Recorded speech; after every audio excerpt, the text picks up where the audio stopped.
Buat kita yang kalau jalan selalu excited dengan tempat bersejarah, apalagi ada kaitannya dengan Tanah Aceh Tanyo tercinta, perjalanan di Kota Malaka ini terasa begitu menyenangkan. Setuju banget dong, apalagi nih sebenarnya banyak lagi bangunan lainnya yang kita kunjungi selama di sini seperti Gereja Merah ini dan juga banyak bangunan-bangunan tua lainnya di tempat ini.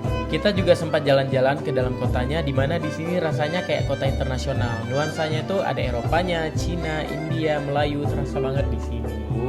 Nah untuk beberapa tempat yang belum bisa kita kunjungi kayak Museum Samudra ini, semoga kita punya kesempatan lain ya untuk kembali kemari. Dan pastinya Malaka ini salah satu kota yang kita suka sekali di Malaysia dan sangat kita rekomendasikan kepada kalian di teman Kongko, terutama yang suka sejarah ya. Bener banget. Bapi menteng galak trip-trip di sini, tapi Tanyo payah tak lanjutkan perjalanan. Kira-kira next kita akan kemana lagi ya? Tetap bareng kita di Nata dan Kongko.